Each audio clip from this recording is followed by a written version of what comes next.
Welcome to Newcastle Family History Society podcast. The Newcastle Family History Society, located on the Wabakal land in Newcastle, New South Wales, Australia, provides support for those interested in family history. And welcome to Becoming Australian, a short series exploring one family's journey from rural England to the emerging communities of New South Wales.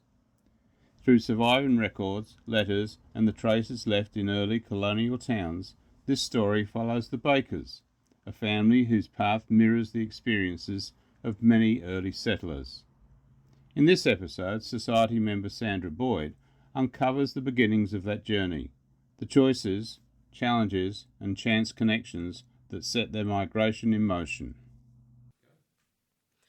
When I first began researching my family tree, my father handed me the original birth certificate of his grandmother, Constance Martha Taylor. It was a little worse for wear, but considering it was dated 1862, that was to be expected. I found the most intriguing parts of the certificate were the details for Constance's mother, Martha Susanna, formerly Baker, aged 18, which meant that she was born in 1843, with her birthplace listed as Dalwood, which I knew to be here in the Hunter Valley, New South Wales. It is this document which inspired me to further research the Baker family, to find out why Martha had been born at Dalwood, to investigate who her parents were and determine where they had come from. Unfortunately, our family has few records and little oral history which could help me in my research. However, by using official records, old newspapers, and importantly, the letters and diaries of others, I've been able to piece together their story. It has become not only a story of European migration, but a story of how my family became an integral part of Australian society. The story begins in the village of Dinton, Wiltshire, in the early 1800s. It is here that Martha's father, Benjamin Baker, was born. The Anglican records of St Mary's Church, Dinton, record the baptism of Benjamin in 1816.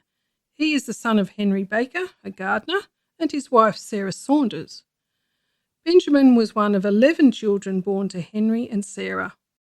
The youngest in the family, Thomas, was baptised on May 7, 1829, which is the same day that their father Henry was laid to rest in the St Mary's Church graveyard. Now, one of the main landowners in Dinton and surrounds in the 18th and 19th centuries were the Wyndhams. In the early 1800s, William Wyndham was the head of this family. Members of the Baker family appear to have been in the employ of the Wyndhams on the Dinton Park estate, with the farm account books showing various members of the Baker family being paid for their labour and buying farm produce.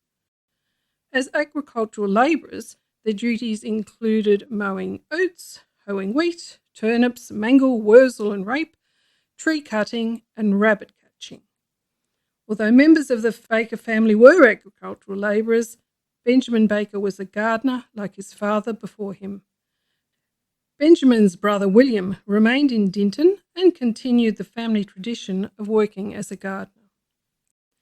There is more proof of the employment of members of the Baker family by the Wyndhams in the inquest held in 1843 into the unfortunate death of Benjamin's brother David, a stable boy in the service of Mr. Wyndham, who was found drowned in a pond in that gentleman's park on the preceding day. 1840 saw many changes for Benjamin and his new wife Elizabeth Howe. Elizabeth was the daughter of Samuel Howe of the nearby village of Tisbury and his wife Susanna Bader.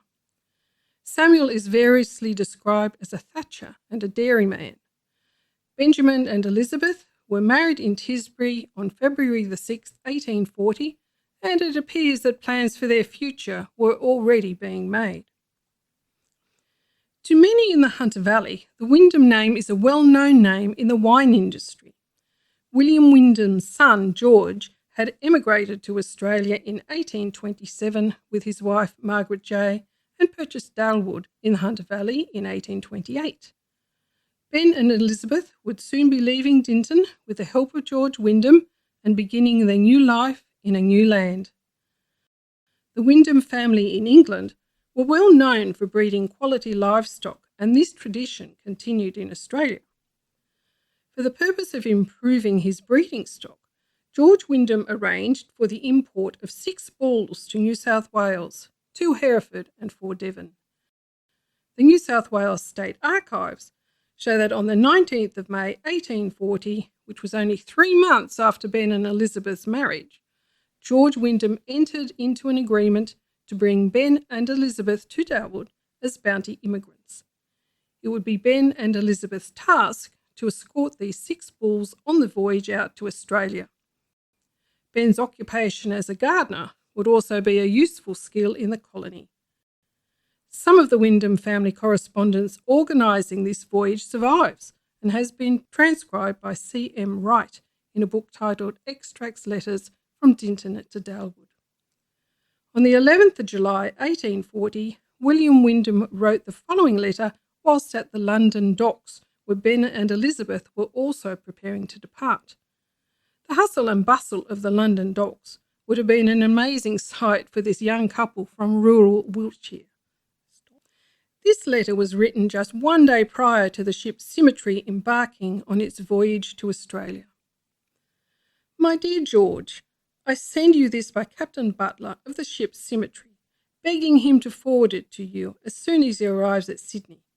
He takes 6 bulls, 2 Herefords and 4 Devons, for you, accompanied by Ben Baker of Dinton and his wife, to whom I have entrusted the care and charge of the bulls, etc., all of which I hope will get safe to your place. As soon as you get this, be so good as to write immediately to the captain, that he may know your wishes regarding these cattle. I have written particulars at great length by Ben Baker, who will deliver them to you when you see him. With my kindest regards to you, Margaret, and all your young people, I am, my dear George, your affectionate father, William Wyndham. And there's a postscript. I understand since I have been here that the bulls are the first things that will be landed on their arrival at Sydney. Captain Butler has promised to look to the cattle himself in case of Baker's seasickness, so I have promised that the sailors who assist upon such an occasion should receive a trifling reward on the cattle arriving safely. There is another letter dated August 1840 in which George Wyndham's Aunt Ella wrote to him and detailed that the bulls were accompanied by Benjamin Baker and wife, 3rd son of Henry and grandson of old William Baker, who had many injunctions from his friends to stick to Mr. George, and then, as I was told, he will stick to thee. Thus we have the exact advice given to Ben Baker by his friends prior to setting sail for Australia. The voyage was long and no doubt arduous, taking 5 months and arriving in Sydney in December 1840. Aside from one other, the Bakers were the only passengers on what was essentially a supply ship.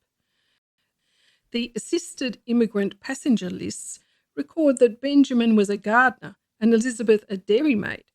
They were both Protestant and could both read and write. They were of good health. Upon their arrival, Ben and Elizabeth both complained of general ill treatment on the voyage. It may be that the sailors were concerned that they would not receive their trifling reward if they were not required to help look after the bulls, but that's something we will never know. Fortunately, the bulls fared a little better than the Bakers, with the Australian reporting on Saturday, December the 12th, that 6 splendid bulls have arrived by the Symmetry in excellent condition for Mr. George Wyndham of Hunter's River. In the book Hereford History, A.J. McConnell records that one of the Herefords was named Baker after the herdsman in charge, and this bull is the ancestor of many Herefords subsequently bred in Australia. After their arrival in Sydney, Ben and Elizabeth travelled to Darwood, George Wyndham's estate in the Hunter Valley, where Ben's expertise as a gardener would have been very useful. By 1840, George Wyndham had over 1,100 fruit trees planted, along with 75 varieties of grapes. He was also growing countless varieties of vegetables, which were grown both experimentally and to feed all those who worked at Dalwood. Ben and Elizabeth's eldest daughter Sarah was born at Dalwood in 1841. Sarah's baptism record from the Anglican parish records for St Mary's, West Maitland, states that Benjamin was a gardener. When Ben and Elizabeth's second daughter Martha, my great-great-grandmother, was baptised at St Mary's, West Maitland in 1843, Ben was listed as a storekeeper of Dalwood. This was an important position at Dalwood, controlling stock inventory for goods brought to the estate and protecting that stock from both pests and thieves. It also suggests that Ben had a reasonable degree of literacy, as record keeping was a key part of being a storekeeper. The 1840s brought drought to New South Wales, and the Wyndhams moved north with their stock. By 1845, Dalwood was being advertised for lease. It was a property containing between 3,000 and 4,000 acres, with a stone house, stores, offices, etc., and a good garden. A vineyard of 5 acres could be taken with a lease. In 1846, German vine dresser Jacob Scheib was producing and selling wine at Dalwood. With the Wyndhams no longer at Dalwood, it's possible that the Bakers either made the decision to leave and pursue other opportunities or were required to go. In any event, by the mid to late 1840s, Ben and Elizabeth, with their daughters Sarah and Martha, had relocated to New Friul near Singleton. Another daughter, Mary Ann, was baptised in 1848 at nearby Whittingham. The Anglican parish records show that Ben at this stage was a carpenter and their abode was in New Friul. New Friul was the home of John Crichton Stuart MacDougall, who had purchased the property in 1844 when the previous owners had become insolvent. It was an area of approximately 2,000 acres located on the Hunter River, approximately 8 miles from Singleton. By the time of his death, some 50 years later, MacDougall had developed the land as a large working estate. He was also an important man in the community, holding positions as magistrate, warden, church warden, to name a few. It is at New Friul that the Bakers met the families of George Gray, stonemason and builder, and Edmund Bull, gardener and labourer. Oral history of the Gray family suggests that George Gray was a stonemason who worked on All Saints Anglican Church, Singleton. The construction of the church had commenced in 1845, but portions were built so poorly that it was partly demolished. Construction recommenced in 1848, which is the year that George Gray arrived at New Friul.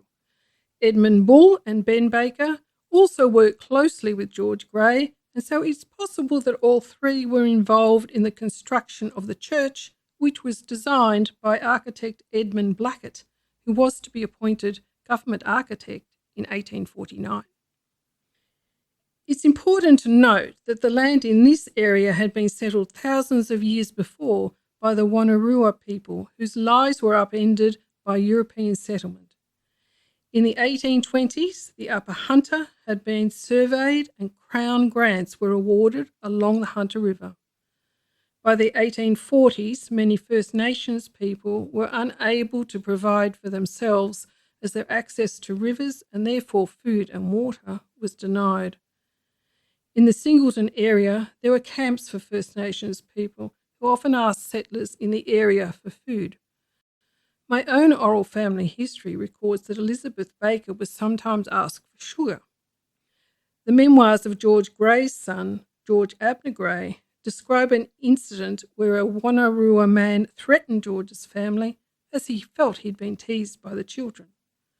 With no adult in the house at the time, George's brother and sister ran to Mrs. Baker for help, thus confirming that both the Gray and Baker families were living in close proximity to the Wonnarua people. The Bakers' time at New Friul in the 1840s places them in a position to witness firsthand the devastation caused to the First Nations people by the European settlement of Australia.